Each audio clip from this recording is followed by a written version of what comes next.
Monsters of Mars by Edmond Hamilton. Part 1. Alan Randall stared at the man before him. "And that's why you sent for me, Milton?" he finally asked. There was a moment's silence, in which Randall's eyes moved as though uncomprehendingly from the face of Milton to those of the two men beside him. The four sat together at the end of a roughly furnished and electric-lit living room, and in that momentary silence there came into them from the outside night the distant pounding of the Atlantic upon the beach. It was Randall who first spoke again. The other's face was unsmiling. "That's why I sent for you, Alan," he said quietly. "To go to Mars with us tonight." "To Mars?" he repeated. "Have you gone crazy, Milton, or is this some joke you've put up with Lanier and Nelson here?" Milton shook his head gravely. "It's not a joke, Alan. Lanier and I are actually going to flash out over the Gulf to the planet Mars tonight. Nelson must stay here, and since we wanted 3 to go, I wired you as the most likely of my friends to make the venture." "But good God," Randall exploded, rising.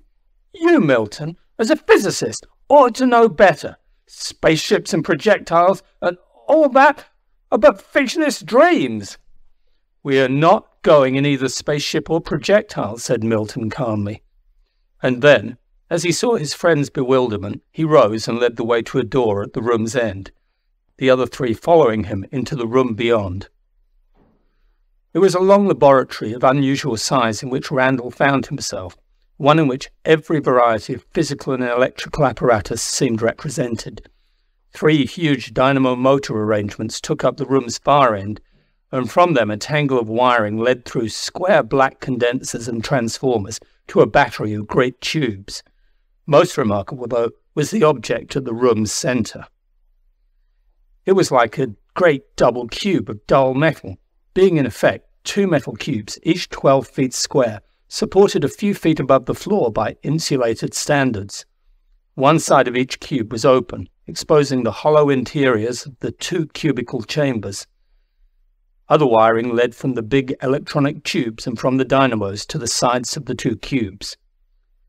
The 4 men gazed at the enigmatic thing for a time in silence. Milton's strong, capable face showed only in its steady eyes what feelings were his, but Lanier's younger countenance was alight with excitement, and so too, to some degree, was that of Nelson. Randall simply stared at the thing until Milton nodded towards it. "That," he said, "is what will flash us out to Mars tonight." Randall could only turn his stare upon the other, and Lanier chuckled. "Can't take it in yet, Randall? Well, neither could I when the idea was first sprung on us." Milton nodded to seats behind them, and as the half-dazed Randall sank into one, the physicist faced him earnestly. "Randall, there isn't much time now, but I'm going to tell you what I've been doing in the last 2 years on this God-forsaken Maine coast.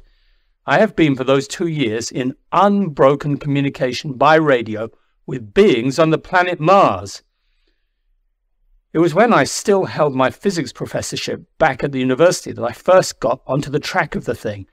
I was studying the variation of static vibrations, and in so doing caught steady signals, not static, at an unprecedentedly high wavelength. They were dots and dashes of varying length, in an entirely unintelligible code, the same arrangement of them being sent out apparently every few hours. I began to study them, and soon ascertained that they could be sent out by no station on Earth. The signals seemed to be growing louder each day, and it suddenly occurred to me that Mars was approaching opposition with Earth. I was startled, and kept careful watch.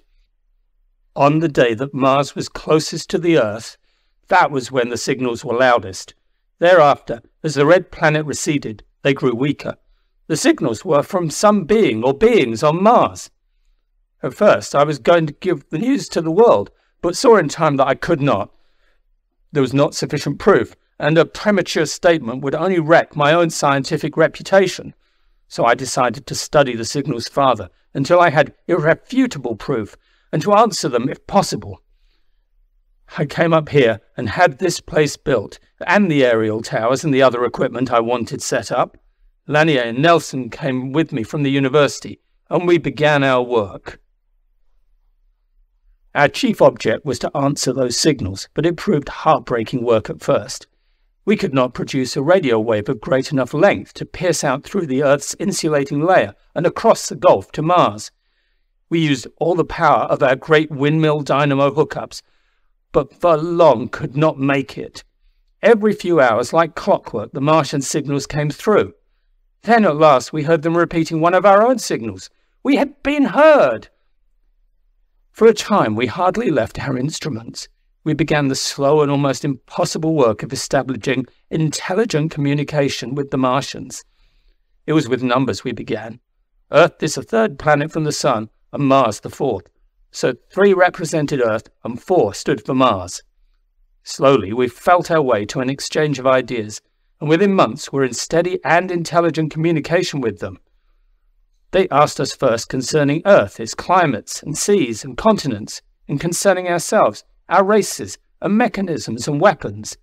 Much information we flashed out to them, the language of our communication being English, the elements of which they had learned, with a mixture of numbers and symbolic dot-dash signals. We were as eager to learn about them. They were somewhat reticent, we found, concerning their planet and themselves. They admitted that their world was a dying one, and that their great canals were to make life possible on it, and also admitted that they were different in bodily form from ourselves. They told us finally that communication like this was too ineffective to give us a clear picture of their world, or vice versa. If we could visit Mars, and then they visit Earth, both worlds would benefit by the knowledge of the other. It seemed impossible to me, though I was eager enough for it. But the Martians said that while spaceships and the like were impossible, there was a way by which living beings could flash from Earth to Mars and back by radio waves, even as our signals flashed. Randall broke in amazement. "By radio?" he exclaimed, and Milton nodded. Yes, so they said, nor did the idea of sending matter by radio seem too insane after all. We send sound, music by radio waves across half the world from our broadcasting stations. We send light, pictures across the world from our television stations. We do that by changing the wavelength of the light vibrations to make them radio vibrations, flashing them out thus over the world to receivers which alter their wavelengths again and change them back into light vibrations. Why then could not matter be sent in the same way? Matter, it has been long believed, is but another vibration of the ether, like light and radiant heat and radio vibrations and the like, having a lower wavelength than any of the others. Suppose we take matter and by applying electrical force to it, change its wavelength, step it up to the wavelength of radio vibrations.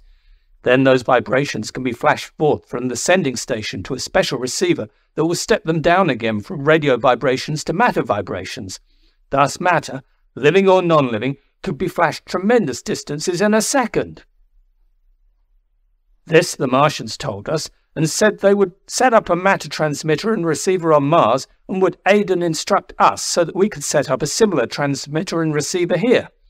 Then part of us could be flashed out to Mars as radio vibrations by the transmitter, and in moments would have flashed across the Gulf to the red planet and would be transformed back from radio vibrations to matter vibrations by the receiver awaiting us there.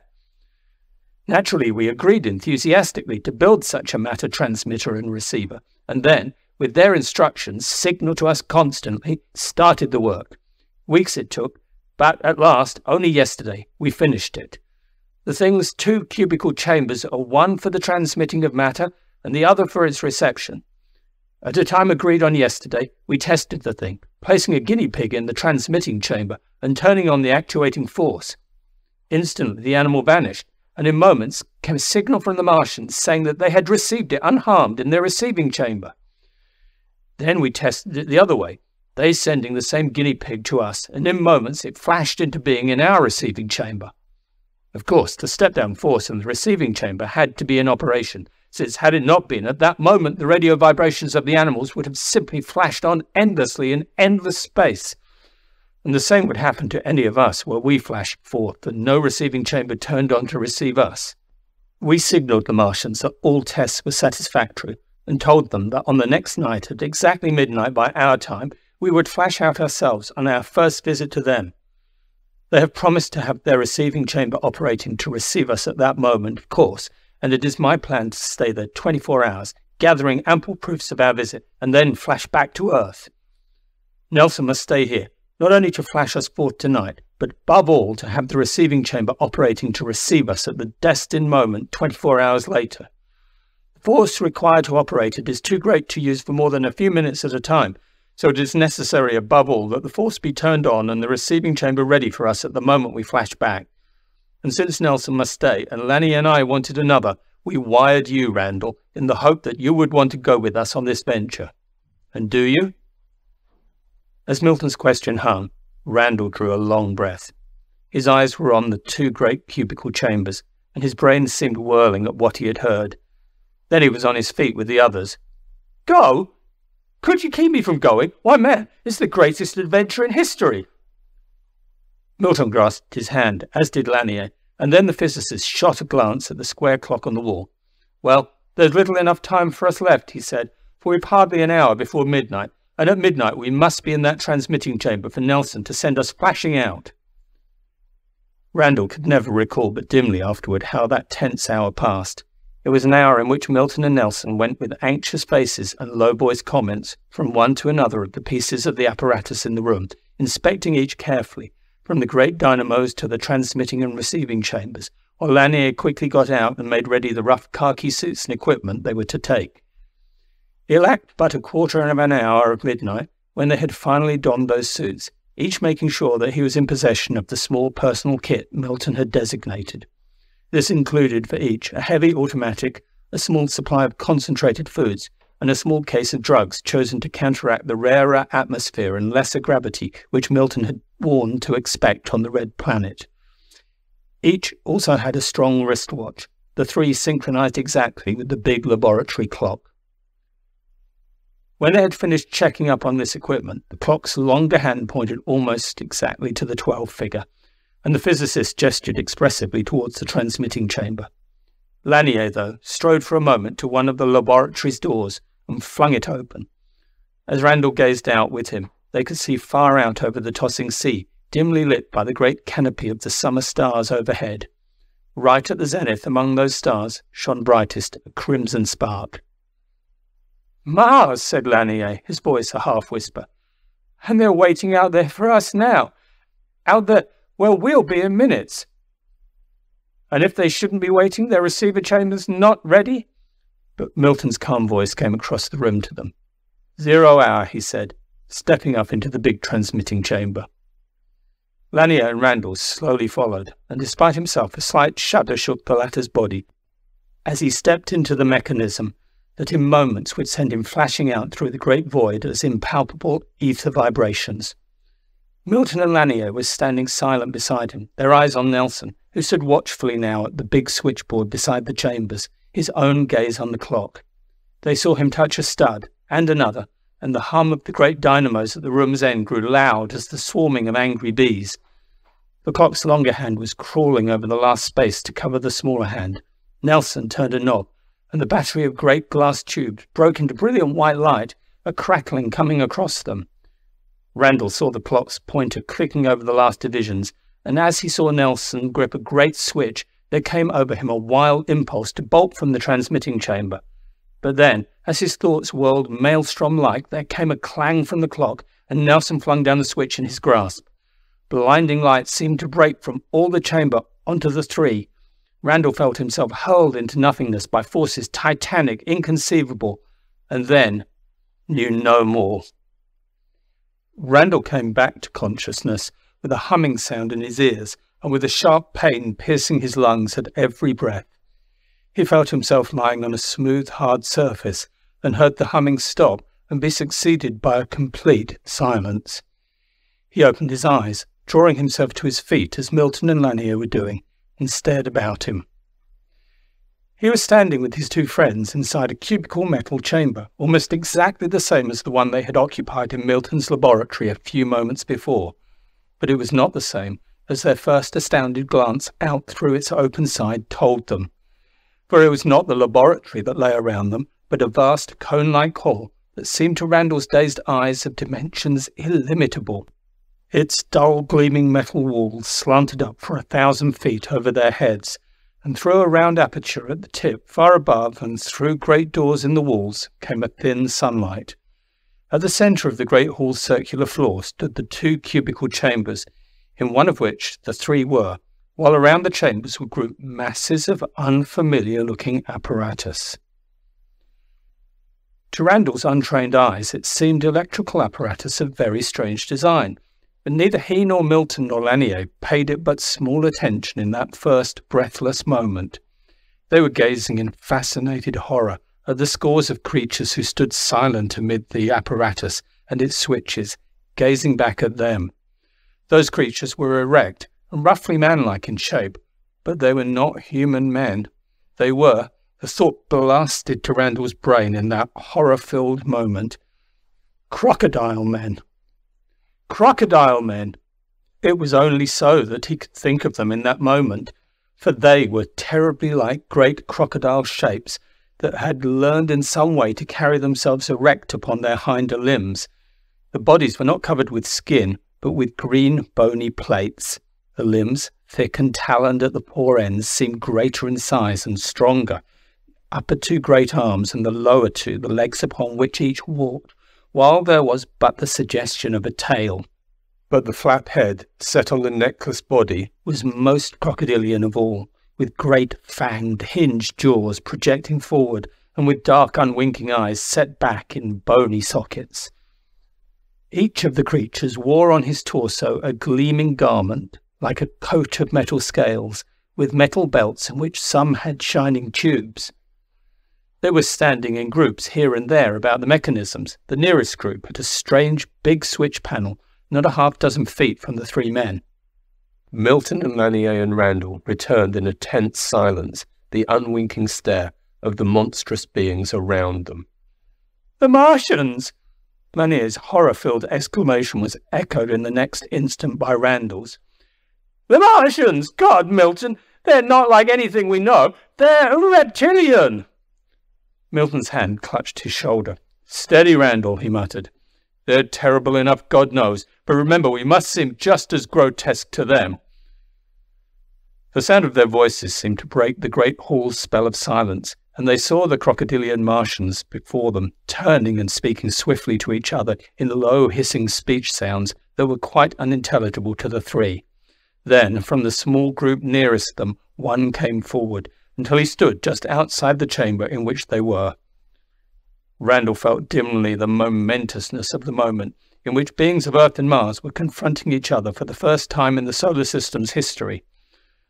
The creature before them opened his great jaws and uttered slowly a succession of sounds that for the moment puzzled them, so different were they from the hissing speech of the others, though with the same sibilance of tone.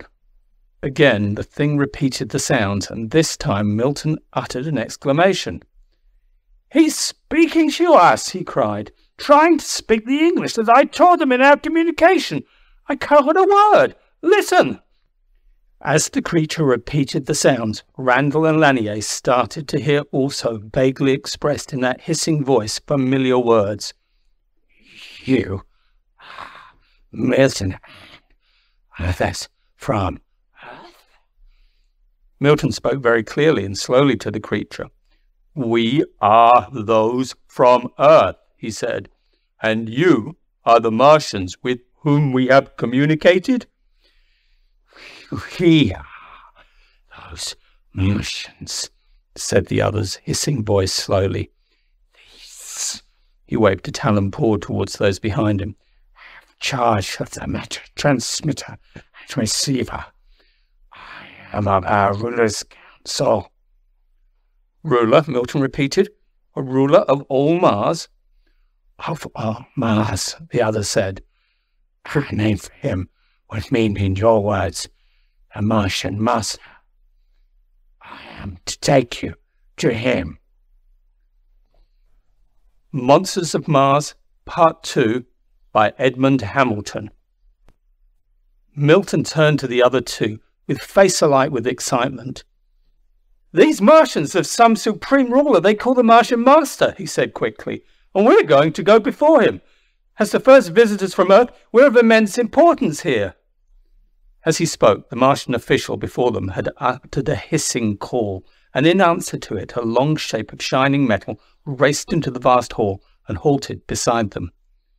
It was like a 50-foot centipede of metal, its scores of supporting short legs actuated by some mechanism inside the cylindrical body.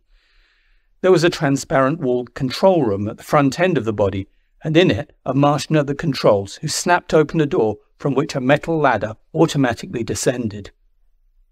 The Martian official gestured with a reptilian arm toward the ladder, and Milton and Lanier and Randall moved carefully out of the cube chamber and across the floor to it, each of their steps being made a short leap forward by the lesser gravity of the smaller planet. They climbed up into the centipede machine's control room, their guide following, and then as the door snapped shut, the operator of the thing pulled and turned the knob in his grasp, and the long machine scuttled forward with amazing smoothness and speed. In a moment, it was out of the building and into the feeble sunlight of a broad metal-paved street. About them lay a Martian city, seen by their eager eyes for the first time. It was a city whose structures were giant metal cones like that from which they had just come, though none seemed as large as that titanic one. Throngs of the hideous reptilian Martians were moving to and fro in the streets, while among them there scuttled and flashed numbers of the centipede machines. As their strange vehicle raced along, Randall saw that the cone-like structures were for the most part divided into many levels, and that inside some could be glimpsed ranks of great mechanisms and hurrying Martians tending to them. Away to their right, across the vast forest of cones that was the city, the sun's little disk was shining, and he glimpsed in that direction higher ground covered with a vast tangle of bright crimson jungle that sloped upward from a great half-glimpsed waterway. The Martian beside them saw the direction of his gaze and leaned towards him. "No Martians live there," he hissed slowly. "Martians live only in cities where canals meet." "Then there's no life in those crimson jungles?" Randall asked, repeating the question a moment later more slowly. "No Martians there, but life, living things," the other told him, searching for words. "But not intelligent, like Martians and you." He turned to gaze ahead, then pointed. "The Martian Master's cone," he hissed. The three saw that at the end of the broad metal street down which their vehicle was racing, there loomed another titanic cone structure, fully as large as the mighty one in which they had first found themselves. As the centipede machine swept up to its great door opening and halted, they descended to the metal paving and then followed their reptilian guide through the opening. They found themselves in a great hall in which scores of the Martians were coming and going. At the hall's end stood a row of what seemed guards, Martians grasping shining tubes such as they had already glimpsed. These gave way to allow their passage when their conductor uttered a hissing order, and then they were moving down a shorter hall, at which end also were guards. As these sprang aside before them, a great door of massive metal they guarded moved softly upwards, disclosing a mighty circular hall or room inside. Their crocodilian guide turned to them. "The hall of the Martian Master," he hissed. They passed inside with him. The great hall seemed to extend upward to the giant cone's tip, thin light coming down from an opening there. Upon the dull metal of its looming walls were running friezes of lighter metal, grotesque representations of reptilian shapes that they could but vaguely glimpse. Around the walls stood rank after rank of guards. At the hall's centre was a low dais, and in a semicircle around and behind it stood 100 great crocodilian shapes. Randall guessed even at the moment that they were the council of which their conductor had named himself a member. But like Milton and Lanier, he had eyes in that first moment only for the dais itself, for on it was the Martian Master. Randall heard Milton and Lanier choke with the horror that shook his own heart and brain as he gazed. It was not simply another great crocodilian shape that sat upon the dais. It was a monstrous thing formed by the joining of three of the great reptilian bodies, three distinct crocodile-like bodies sitting close together upon a metal seat that had but a great single head, a great grotesque crocodilian head that bulged backward and to either side, and that rested on the three thick short necks that rose from the triple body. and that head, that triple-bodied thing, was living, its unwinking eyes gazing at the three men. The Martian Master! Randall felt his brain reel as he gazed at that mind-shattering thing. The Martian Master, this great head with three bodies. Reason told Randall, even as he strove for sanity, that the thing was but logical, that even on Earth biologists had formed multiple-headed creatures by surgery, and that the Martians had done so to combine in one great head, one great brain, the brains of three bodies. Reason told him that the great triple brain inside that bulging head needed the bloodstreams of all three bodies to nourish it. Must be a giant intellect indeed, one fitted to be the supreme Martian Master. But reason could not overcome the horror that choked him as he gazed at that awful thing. A hissing voice sounding before him made him aware that the Martian Master was speaking. You are the Earth beings with whom we communicated and whom we instructed to build a matter transmitter and receiver on Earth? The slow voice asked this. You have come safely to Mars by means of that station? We have come safely. Milton's voice was shaken, and he could find no other words. That is well. Long have we desired to have such a station built on Earth, since with it they had to flash back and forth between the two worlds is easy. You have come then to learn of this world, and to take back what you learned to your races? That is why we came, Milton said more steadily. We want to say only ours on this first visit, and then flash back to Earth as we came. The head's awful eyes seemed to consider them. But when do you intend to go back? His strange voice asked. Unless one at your Earth station has its receiver operating at the right moment, you will simply flash on endlessly as radio waves will be annihilated. Milton found the courage to smile. We started from Earth at our midnight exactly, and at midnight exactly 24 Earth hours later we are to flash back and the receiver will be awaiting us. There was silence when he had said that, a silence that seemed to Randall's strained mind to have become suddenly tense, sinister. The great triple-bodied creature before them considered them again, its eyes moving over them, and when it spoke again, the hissing words came very slowly. 24 Earth hours, it said, and then your receiver on Earth will be awaiting you.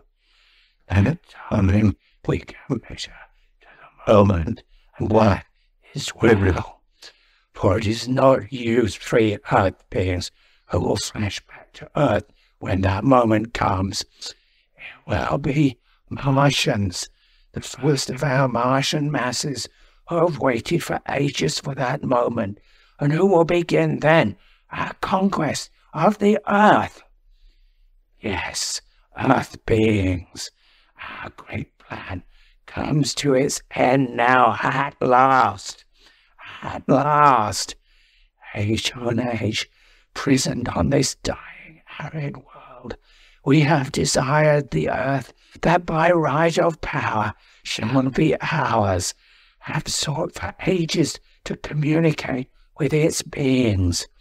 You finally heard us, you hearkened to us, you built the matter transmitting and receiving station on Earth. That was the one thing needed for our plan. When the matter receiver of that station is turned on in 24 of your hours and ready to receive matter flashes from here, it will be the first of our millions who will flash at last to Earth. I, the Martian Master, say it. Those first to go shall seize that matter receiver on Earth when first they appear there, shall build other and larger receivers, and through them, within days, all our Martian hordes shall have been flashed to Earth, shall have poured out over it, and conquered with our weapons your weak races of earth beings who cannot stand before us, and whose world you have delivered at last into our hands." For a moment, when that great monster's hissing voice had ceased, Milton and Randall and Lanier gazed toward it as though petrified, the whole unearthly scene spinning about them, and then, through the thick silence, the thin sound of Milton's voice. "Our world, our Earth, delivered to the Martians, and by us? God, no!" With that last cry of agonized comprehension and horror, Milton did what surely had never any in the great hall expected, leapt onto the dais with a single spring towards the Martian master.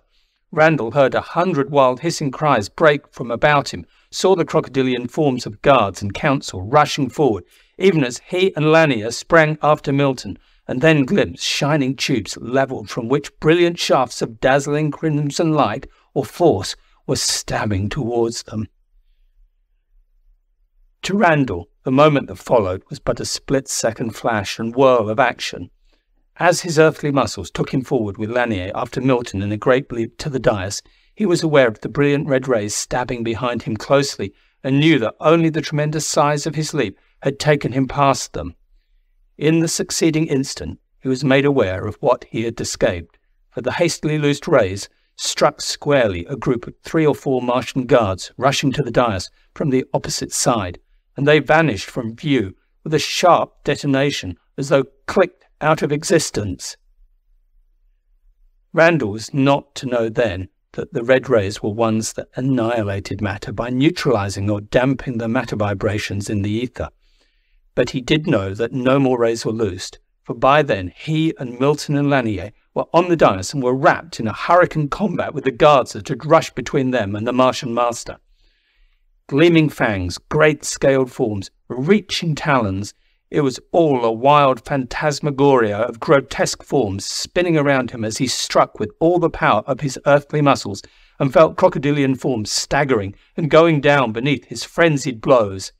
He heard the roar of an automatic close behind him in the melee as Milton remembered at last, through the red haze of his fury, the weapon he carried. But before either Randall or Lanier could reach their own weapons, a new wave of crocodilian forms had poured onto them that by sheer pressing weight held them helpless to be disarmed. Hissing orders sounded. The arms and legs of the 3 were tightly grasped by the great taloned paws, and the masses of Martians about them melted back from the dais. Held each by 2 great creatures, Milton and Randall and Lanier faced again the triple-bodied Martian master, who, in all that wild moment of struggle, appeared not to have changed his position. The big monster's black eyes stared unmovedly down at them. "You earth beings seem of lower intelligence even than we thought," his hissing voice informed them. "And those weapons, crude, very crude." Milton, his face set, spoke back. "It may be that you will find human weapons of some power if your hordes reach Earth," he said. "But what compared with the power of ours?" the other asked coldly. "And since our scientists even now devise new weapons to annihilate Earth's races, I think they would be glad of 3 of those races to experiment with now. The one use we can make of you, certainly." The creature turned its bulging head a little towards the guards who held the 3 men, and uttered a brief hissing order. Instantly the 6 Martians, grasping the 3 tightly, marched them across the great hall, and through a different door than that by which they had entered. They were taken down a narrow corridor that turned sharply twice as they went on. Randall saw that it was inset in the walls by squares that glowed with crimson light. It came to him as they marched on that night must be upon the Martian city without, since the sun had been sinking when they had crossed it in the centipede machine. Through what seemed an anteroom they were taken, and then into a long hall instantly recognizable as a laboratory. There were many glowing squares illuminating it, and narrow windows high in the wall gave them a glimpse of the city outside, a pattern of crimson lights. Long metal tables and racks filled the big room's farther end, while along the walls were ranged shining mechanisms of unfamiliar and grotesque appearance. Fully a score of the crocodilian Martians were busy in the rooms, some intent on their work at the racks and tables, others operating some of the strange machines. The guards conducted the three to an open space by the wall, below one of the high window openings and between two great cylindrical mechanisms. Then, while 5 of their number held the 3 men prisoned in that space by the threat of their levelled ray tubes, the other moved toward one of the busy Martian scientists and held with him a brief interchange of hissing speech. Milton leaned to whisper to the other 2.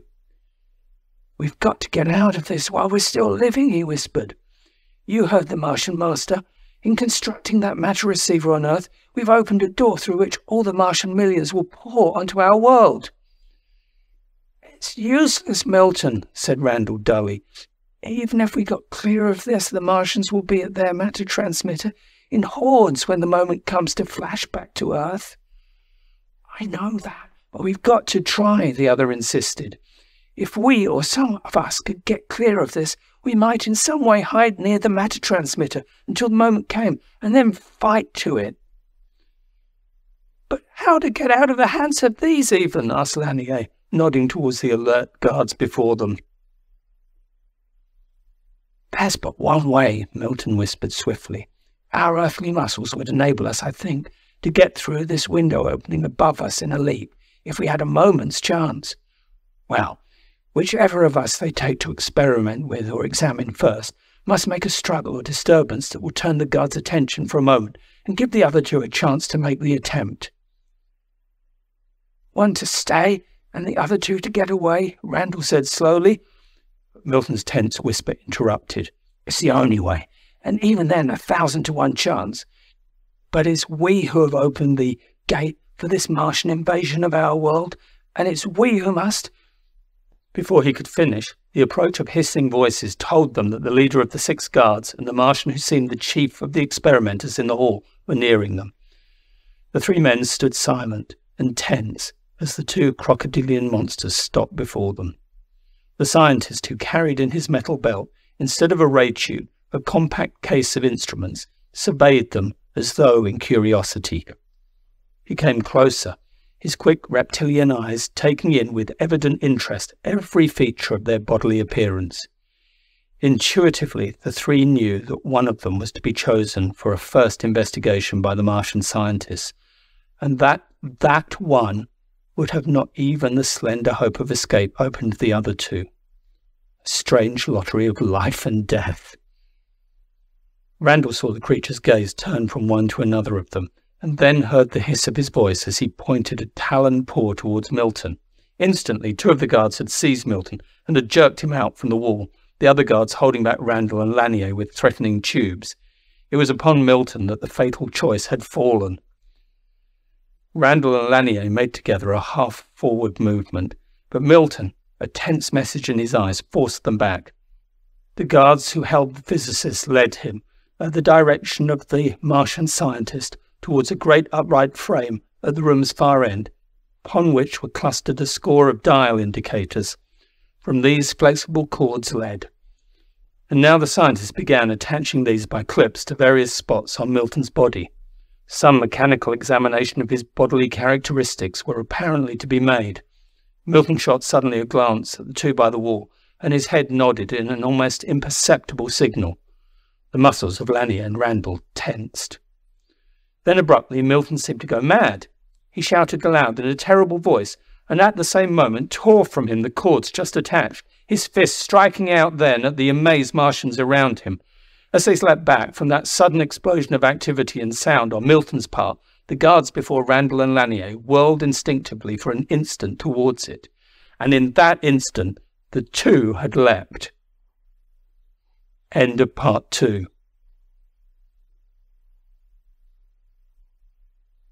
Monsters of Mars by Edmond Hamilton, Part 3. It was upward they leapt, with all the force of their earthly muscles, towards the big window opening a half-dozen feet in the wall above them. Like released steel springs, they sat up, and Randall heard the thump of their feet as they struck the opening's sill, heard wild cries suddenly coming from beneath them as the guards turned back toward them. Crimson rays clove up like light toward them, but the instant surprise had been enough, and in it they had leapt on and through the opening, into the outside night. As they shot downward and struck the metal paving outside, Randall heard a wild babble of cries from inside. A moment he and Lanier gazed frenziedly around them, then were running with great leaps along the base of the buildings from which they had just escaped. In the darkness of night, the Martian city stretched away to their right, its massive dark cone structures outlined by points of glowing ruddy light here and there upon them. Beside the city's metal streets were illuminated by the brilliant field of stars overhead, and by the soft light of the two moons, one much larger than the other, that moved along those stars. Along the street, crocodilian Martians were coming and going still, though in small numbers, there being but few in sight in the dim-lit street's length. Lanier pointed ahead as they leapt onward. "Straight onward, Randall," he jerked. "There seem fewer of the Martians this way." "But the great cone of the matter station is the other way," Randall exclaimed. "We can't risk making for it now," cried the other. "We've got to keep clear of them until the alarm is over. Hear them now?" For even as they leapt forward, a rising clamour of hissing cries and rush of feet was coming from behind, as scores of Martians poured out into the darkness from the great cone building. The two fugitives had passed by then from the shadow of the mighty structure, and as they ran along the broad metal street toward the shadow of the next cone, through the light of the moons above, they heard higher cries, and then glimpsed narrow shafts of crimson force cleaving the night around them. Randall, as the deadly rays drove past him, heard the low detonating sound made by the destruction of the air in their path, and the inrush of new air. But in the misty and uncertain moonlight, the rays could not be loosed accurately, and before they could be swept sideways to annihilate the two fleeing men, they had gained with a last great leap the shadow of the next building. On they ran, the clatter of the Martian pursuit growing more noisy behind them. Randall heard Lanier gasping with each great leap, and felt himself at every breath a knife of pain stabbing through his lungs, the rarefied atmosphere of the red planet taking its toll. Again, from the darkness behind them, the crimson rays clove, but this time were wide of their mark. With every moment, the clamour of pursuit seemed growing louder, the alarm spreading out over the Martian city and arousing it. As they raced past cone after cone, Randall knew even the increased power of their muscles could not long aid them against the exhaustion which the thin air was imposing on them.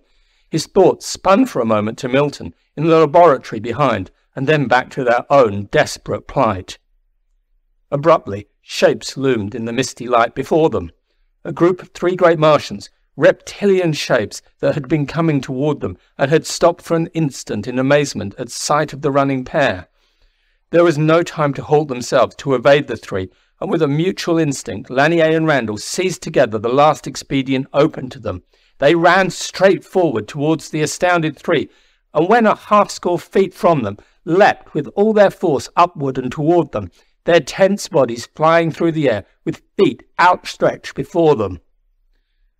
Then they had struck the group of three with feet foremost, and with the impetus of that great leap, had knocked them sprawling to this side and that, while with a supreme effort the two kept their balance and leapt on. The cries of the three added to the din behind them as they threw themselves forward. They flung themselves past a last cone building to halt for an instant in utter amazement despite the nearing pursuit. Before them were no more streets and structures, but a huge, smooth-flowing waterway. It gleamed in the moonlight and lay at right angles across their path, seeming to flow along the Martian city's edge. "A canal!" cried Lanier. "It's one of the canals that meet at this city and flow around it. We're trapped. We've reached the city's edge." "Not yet," Randall gasped. "Look!" As he pointed to the left, Lanier shot a glance there, and then both of them were running in that direction, along the smooth metal paving that bordered the mighty canal. They came to what Randall had seen, a mighty metal arch that soared out over the waterway to its opposite side. A bridge! They were on it, were racing up the smooth incline of it. Randall glanced back as they reached the arch's summit. From that height, The city stretched far away behind them, a lace of crimson lights in the night. He glimpsed the gleam of the giant waterway that encircled the city completely, one that was fed by other canals from far away that emptied into it, the great city's vital water supply brought thus from this world's melting polar snows. There were moving lights behind now too, pouring out of the metal paving by the waterway, moving to and fro as if in confusion, with a babble of hissing cries. It was not until Randall and Lanier were running down the descending incline of the great arch bridge, though, that the lights and shouts of their pursuers began to move up onto that bridge after them. Running off the bridge's smooth way, the two found themselves stumbling on through the darkness over more metal paving, and then over soft ground. There were no lights or buildings or sounds of any sort on this farther side of the great waterway. A tall dark wall seemed suddenly to loom up out of the darkness some distance ahead of the two. "The Crimson Jungle!" Randall cried. "The jungles we glimpsed from the city! It's a chance to hide!" They raced towards the protecting blackness of the wall of vegetation. They reached it, flung themselves inside, just as the pursuing Martians, a mass of running crocodilian shapes and of great racing centipede machines, swept up over the bridge's arch behind. A moment the two halted in the thick vegetation shelter, gasping for breath, then were moving forward through the jungle's denser darkness. Thick about them and far above them towered the masses of strange trees and plant life through which they made their way. Randall could see but dimly the nature of these plant forms, but could make out that they were grotesque and unearthly in appearance, all leafless, and with masses of thin tendrils branching from them instead of leaves. He realized that it was only beside the arid planet's great canals that this profusion of plant life had sufficient moisture for existence, and that it was the broad bands of jungle bordering the canals that had made the latter visible to Earth's astronomers. Lanier and he halted for a moment to listen. The thick jungle about them seemed quite silent, but from behind there came through it a vague tumult of hissing calls, and then, as they glimpsed red flashes far behind, they heard the crashing of great masses of the leafless trees. "The rays!" whispered Lanier. "They're beating through the jungle with them and the centipede machines after us." They paused no more, but pushed on through the thick growths with renewed urgency. Now and then, as they passed through small clearings, Randall glimpsed overhead the fast-moving nearer moon and slower-sailing farther moon of Mars, moving across the steady stars. In some of these clearings they saw, too, strange great openings burrowed in the ground as though by some strange animal. The crashing clamour of the Martians beating the jungle behind was coming close, ever closer, and as they came to still another misty-lit clearing, Lanier paused, with face white and tense. "They're closing in on us," he said. "They're hunting us down by beating the jungle with those centipede machines, and even if we escape them, we're farther from the city and the matter station each moment." Randall's eyes roved desperately around the clearing, and then, as they fell on a group of the great burrowed openings that seemed present everywhere about them, he uttered an exclamation. "These holes! We can hide in one until they've passed over us, and then steal back to the city." Lanier's eyes lit. "It's a chance." They sprang towards the openings. They were each of some 4 feet diameter, extending indefinitely downward, as though through the mouths of tunnels. In a moment, Randall was lowering himself into one, Lanier after him. The tunnel in which they were, they found, curved to one side a few feet below the surface. They crawled down this curve until they were out of sight of the opening above. They crouched silent, then listening. There came down to them the dull, distant clamour of the centipede machines crashing through the jungle, cutting away with rays, their clamour growing ever louder.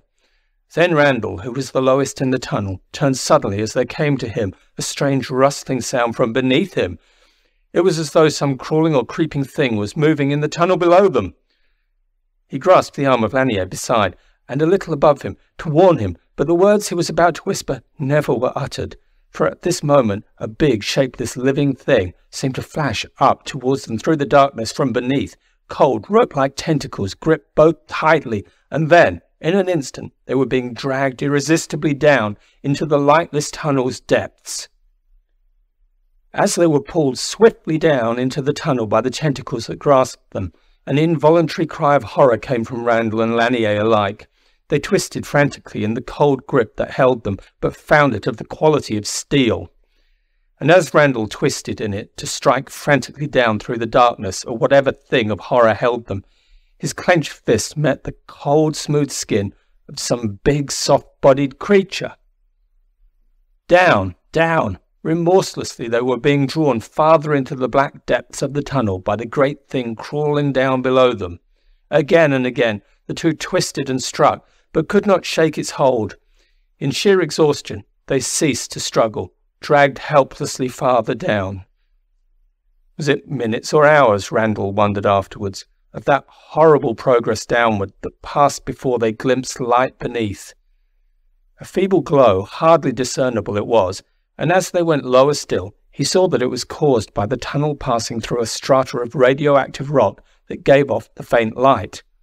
In that light they glimpsed for the first time the horror dragging them downward.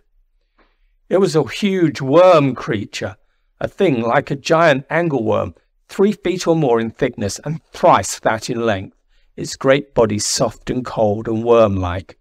From the end nearest them projected 2 long tentacles with which it had gripped the 2 men and was dragging them down the tunnel after it. Randall glimpsed a mouth aperture in the tentacled end of the worm body also, and 2 scar-like marks above it, placed like eyes, although eyes the monstrous thing had not.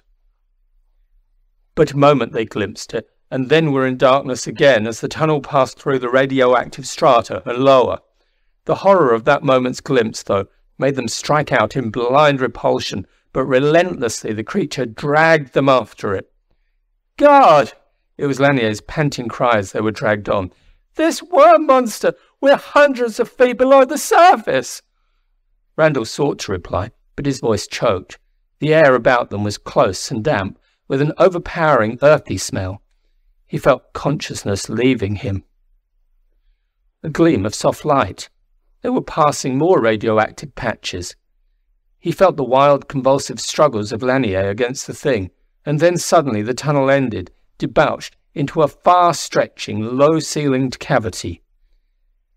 It was feebly illuminated by radioactive patches here and there in walls and ceiling, and as the monster that held them halted on entering the cavity, Randall and Lanier lay in its grip and stared across the weird place with intensified horror.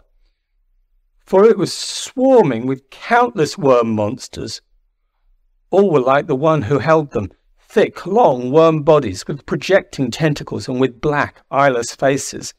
They were crawling to and fro in this cavern far beneath the surface, swarming in hordes around and over each other, pouring in and out of the awful place from countless tunnels that led upward and downward from it. A world of worm monsters beneath the surface of the Martian jungles. As Randall stared across that swarming, dim-lit cave of horror, physically sick at the sight of it, he remembered the countless tunnel openings they had glimpsed in their flight through the jungle, and remembered the remark of the Martian who had first guided them across the city, that in the jungles were living things of a sort. These were the things, worm monsters whose unthinkable networks of tunnels and burrows formed beneath the surface a veritable worm world. "Randall!" It was Lanier's thick exclamation. "Randall!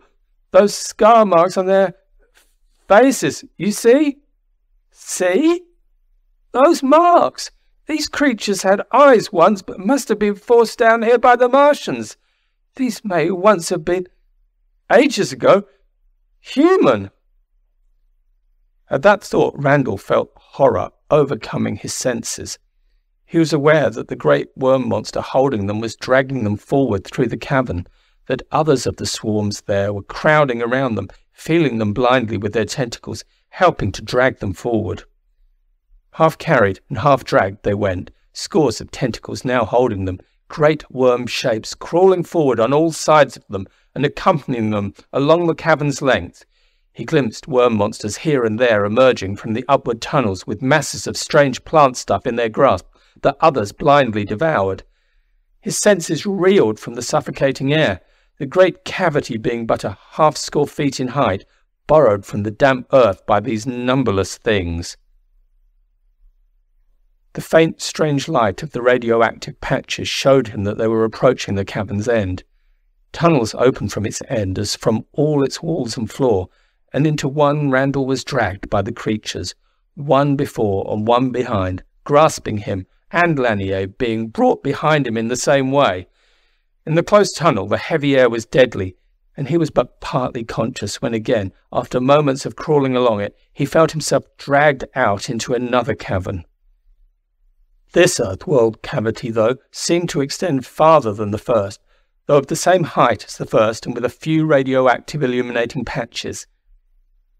In it seethed and swarmed literally hundreds on hundreds of the worm monsters, a sea of great crawling bodies. Randall and Lanier saw that they were being carried and dragged now toward the farther end of this larger cavity. As they approached it, pushing through the swarming creatures who felt them with inquisitive tentacles as their captors took them forward, the two men saw that a great shape was looming up in the faint light at the cave's far end. In moments they were close enough to discern its nature, and a horror and awe filled them at sight of it, more intense than they had yet felt. For the looming shape was a huge earthen image or statue of a worm. It was shaped with a childish crudeness from the solid earth, a giant earthen worm shape whose body looped across the cave's end, and whose tentacled head or front end was reared upward to the cavity's roof. Before this awful earthen shape was a section of the cave's floor higher than the rest, and on it a great crudely shaped rectangular earthen block. "Lanier, that shape!" whispered Randall in his horror. "That earthen image made by these creatures. It's the worm god they've made for themselves." "A worm god?" Lanier repeated, staring towards it as they were dragged nearer. "Then that block—" "Its altar," Randall exclaimed. "These things have some dim spark of intelligence or memory. They've brought us here too." End of Part 3 of Monsters of Mars by Edmond Hamilton. Monsters of Mars by Edmond Hamilton. Part 4. Before he could finish, the clutching tentacles of the worm monsters about them had dragged them up onto the raised floor beside the block, beneath the looming earthen worm shape. There, they glimpsed for the first time in the faint light another who stood there, held tightly by the tentacles of two worm monsters. It was a Martian. The big crocodilian shape was apparently a prisoner like themselves, captured and brought down from above. His reptilian eyes surveyed Lanier and Randall quickly as they were dragged up and held beside him, but he took no other interest. To the men at the moment, it seemed that his great crocodilian shape was human almost, so much more man-like was it than the grotesque worm monsters before them. With a half-dozen of the creatures holding the two men and the Martian tightly, another great worm monster crawled to the edge of the raised earth floor in front of the giant worm god's image, and then reared up the first third of his thick body into the air.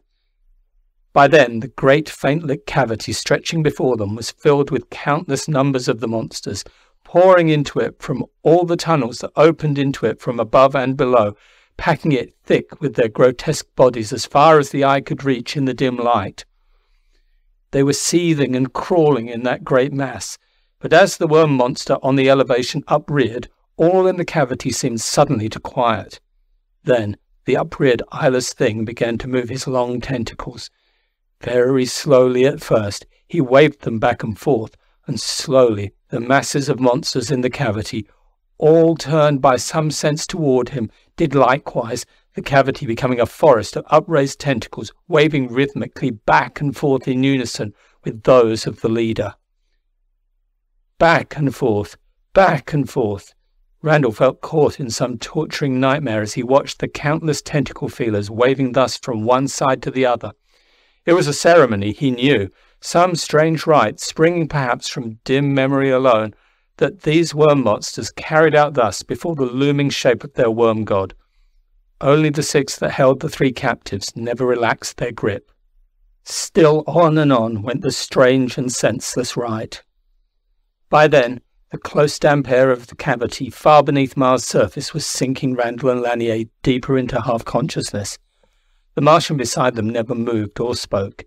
The upstretched tentacles of the leader and of the great worm horde before him never ceased swaying rhythmically from side to side. Randall, half hypnotized by those swaying tentacles, and but semi-conscious by then, could only estimate afterwards how long that grotesque rite went on. Hours it must have endured, he knew, hours in which each opening of his eyes revealed only the dimly illuminated cavern, the worm monsters that filled it, the forest of tentacles waving in unison. It was only towards the end of those hours that he noticed vaguely that the tentacles were waving faster and faster. And as the tentacles of leader and worm horde waved alike, ever more swiftly, an atmosphere of growing excitement and expectation seemed to hold the horde. At last, the upstretched feelers were whipping back and forth, almost too swiftly for the eye to follow. Then, abruptly, the worm leader ceased the motion himself, and while the horde before him continued it, turned and crawled to the three captives.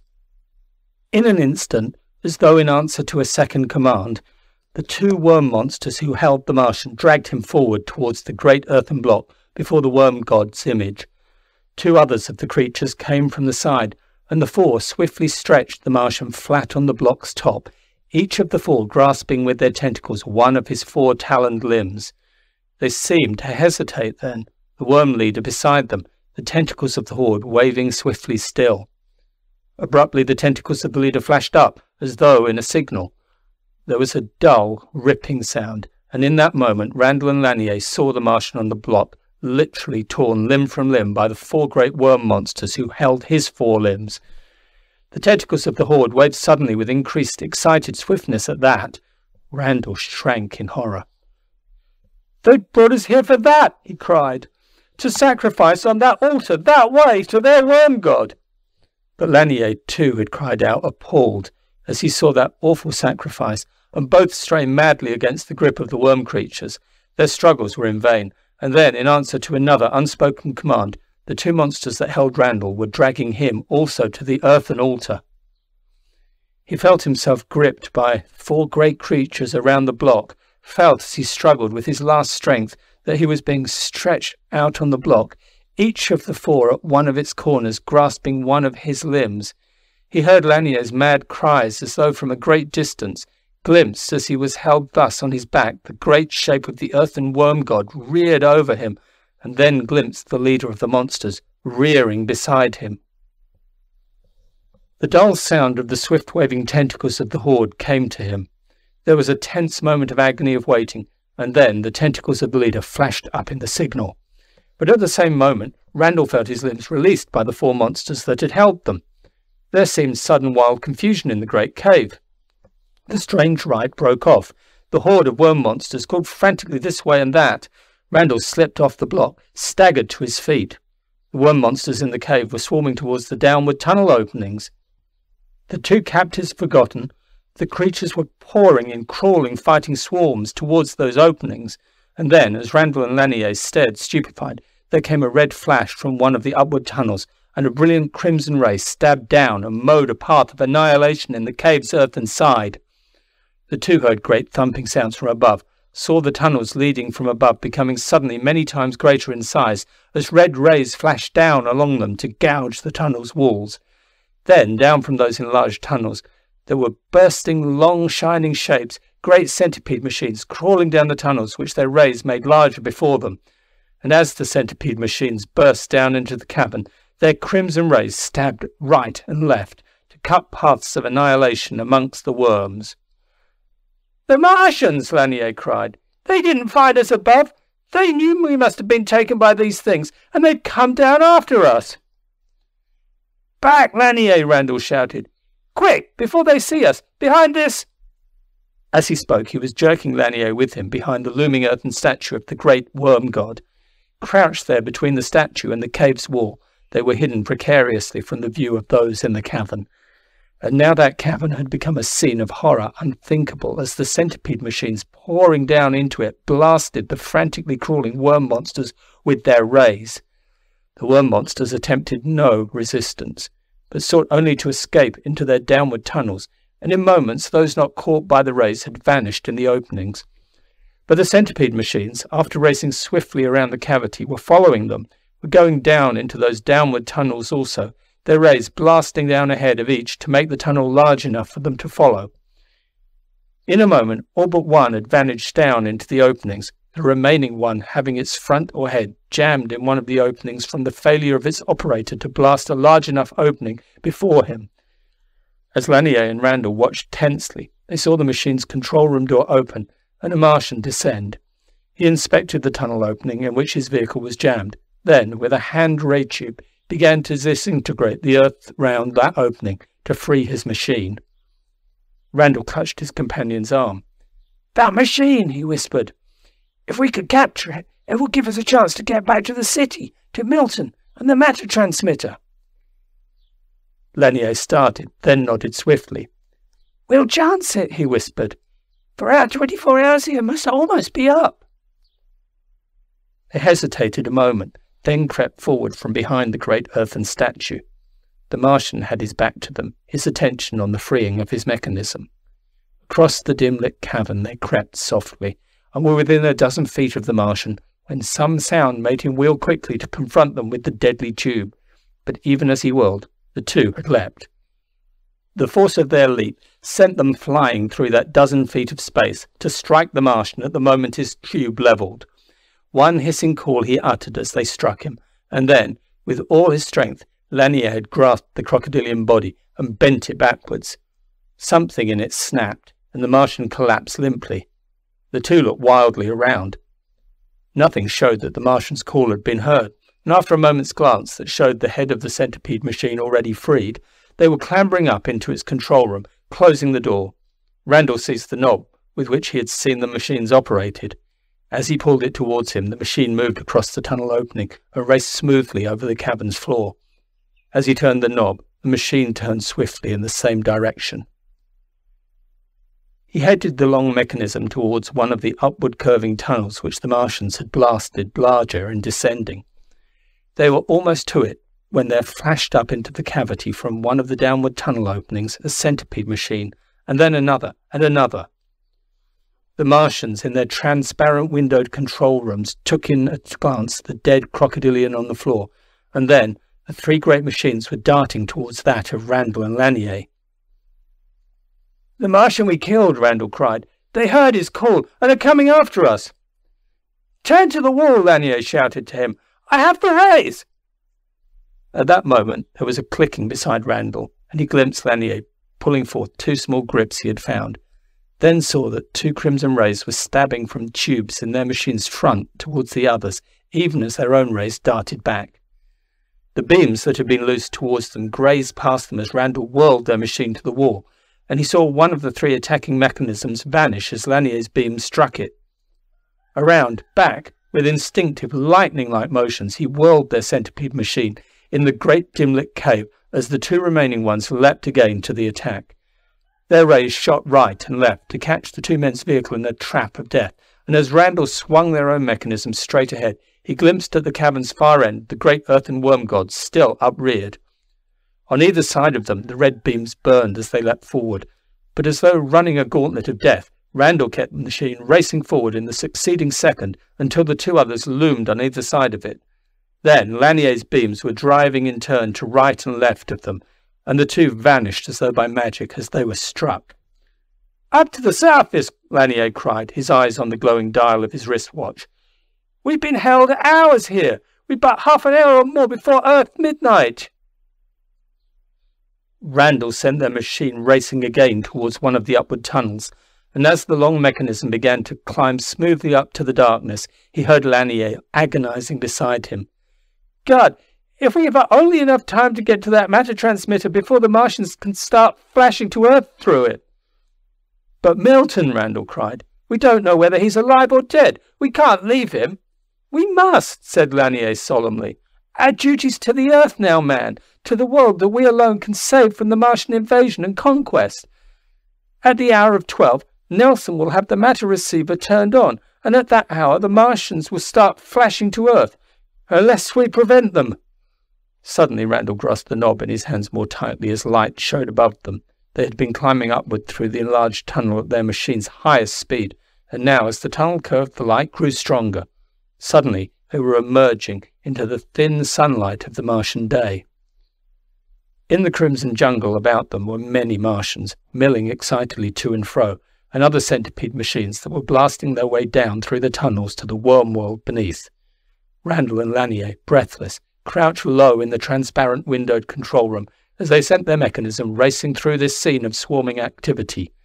Both gasped as one of the centipede machines clashed against their own in passing, its Martian driver turning to stare after them. But there came no alarm, and in a moment they had passed out of the swarm of Martians and machines and were heading through the jungle in the direction of the city.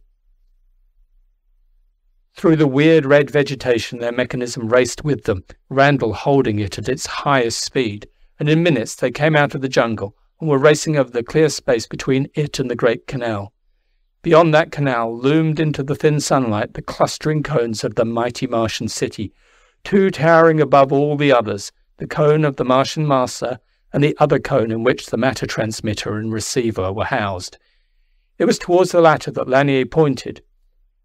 "Head straight towards that cone, Randall. We've but minutes left." They were racing now up over the great arch of the canal's metal bridge, and then scuttling smoothly off it and along the broad metal street through which they had fled in darkness hours before. In it, Martians and centipede machines were coming and going in great numbers, but none noticed the human forms of the two crouched below in their mechanism's control room. They were rushing then towards the looming cone of the Martian master. As they flashed past it, Randall saw Lanier's face working, knew the desire that tore at him, even as himself, to burst inside and ascertain whether or not Milton still lived in the laboratories from which they had fled. But they were past it, faces white and grim, were rushing on through the Martian city at reckless speed towards the other mighty cone. It seemed that all in the great city were heading towards the same goal, streams of crocodilian Martians and masses of shining centipede machines filling the streets as they moved towards it. As they came closer to the mighty structure, hearts pounding, they saw that around it surged a mighty mass of Martians and machines, the hordes waiting to be released through the matter transmitter inside upon the unsuspecting Earth. "Try to get the machine inside," Lanier whispered tensely. "If we can smash that transmitter yet." Randall nodded grimly. "Keep ready at the ray tubes," he told the other. As unobtrusively as possible, he sent their long mechanism worming forward through the vast throng of machines and Martians towards the great cone's door. Crouching low, the hands of their watchers closing fast towards the 12th figure, they edged forward in the long machine. At last they were moving through the mighty door into the cone's interior. They moved slowly on through the mass of machines and crocodile forms inside, then halted. For at the great crowd's centre was a clear circle hundreds of feet across, and as Randall gazed across it, his heart seemed to leap once and then stop. At the centre of that clear circle rose the two cubical metal chambers of the matter transmitter and receiver. The transmitting chamber, they saw, was flooded with humming force, with white light pouring from its inner walls. It was already in operation, and the masses of Martians in the great cone were only waiting for the moment to sound when the receiver on Earth would be operating also. Then they would pour into the chamber to be flashed in masses across the gulf to Earth. The eyes of all in the cone seemed turned towards an erect dial mechanism beside the chambers, which was clock-like in appearance, and that would mark the moment when the first Martian could enter the transmitting chamber and flash out.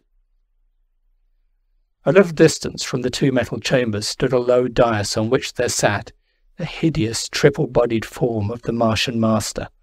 Around him were the massed members of his council, waiting like him for the start of their age-planned invasion of Earth. And beside the dais was a figure between two crocodilian guards, at sight of whom Randall forgot all else. "Milton! My God, Lanier! It's Milton! Milton! They brought him here to torture or kill him if they find he's lied about the moment they could flash to Earth." Milton! And at the sight of him, something snapped in Randall's brain. With a single motion of the knob, he sent the centipede machine crashing out into the clear circle at the mighty cone's centre. A wild uproar of hissing cries broke from all the thousands in it as he sent the mechanism whirling towards the dais of the Martian master. He saw the crocodilian forms there scattering blindly before him, and then, as his rays drove out and spun and stabbed in mad figures of crimson death through the astounded Martian masses, he saw Milton looking up towards them, crying out crazily to them as his two guards loosed him for the moment. A high call from the Martian master ripped across the hall, was answered by a shattering roar of hissing voices as Martians and machines surged madly toward them.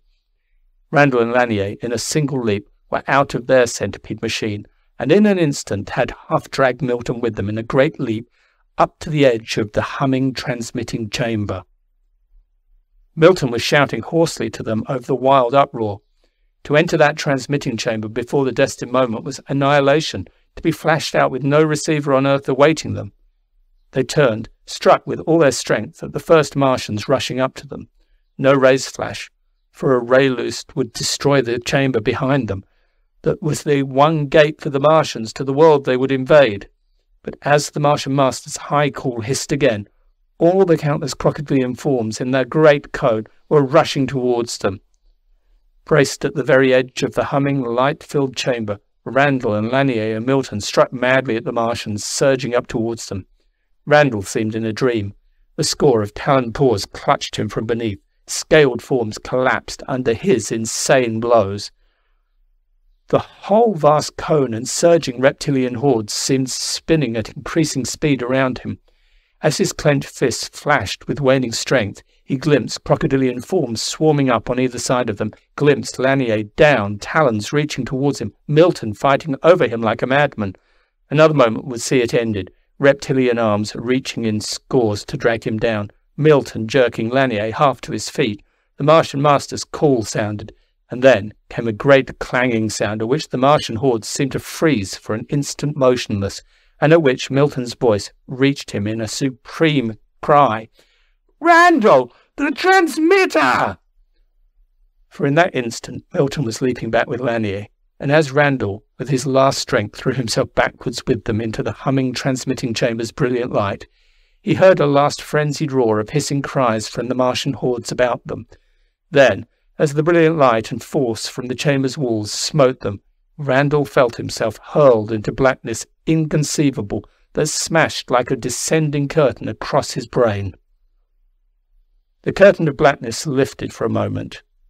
He was lying with Milton and Lanier in another chamber whose force beat upon them. He saw a yellow-lit room instead of the great cone, saw the tense, anxious face of Nelson at the switch beside them. He strove to move, made to Nelson a gesture with his arm that seemed to drain all strength and life from him, and then, as in answer to it, Nelson drove up the switch and turned off the force of the matter receiver in which they lay. The black curtain descended on Randall's brain once more. 2 hours later it was, when Milton and Randall and Lanier and Nelson turned to the laboratory's door. They paused to glance behind them. Of the great matter transmitter and receiver, of the apparatus that had crowded the laboratory, there remained now but wreckage. For that had been their first thought, their first task, when the astounded Nelson had brought the three back to consciousness and had heard their amazing tale. They had wrecked so completely the matter station and its actuating apparatus that none could ever have guessed what a mechanism of wonder the laboratory a short time before had held. The cubical chambers had been smashed beyond all recognition. The dynamos were masses of split metal and fused wiring. The batteries of tubes were shattered, the condensers and transformers and wiring demolished. And it had only been when the last written plans and blueprints of the mechanism had been burnt that Milton and Randall and Lanier had stopped to allow their exhausted bodies a moment's rest. Now, as they paused at the laboratory's door, Lanier reached and swung it open. Together, silent, they gazed out. It all seemed to Randall exactly as upon the night before. The shadowy masses in the darkness, the heaving dim-lit sea stretching far away before them, the curtain of summer stars stretched across the heavens, and sinking westward, amid those stars, the red spark of Mars, towards which, as though towards a magnet, all their eyes had turned.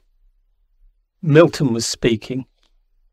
"Up there it has shone for centuries, ages, a crimson spot of light, and up there the Martians have been watching, until at last we opened to them the gate.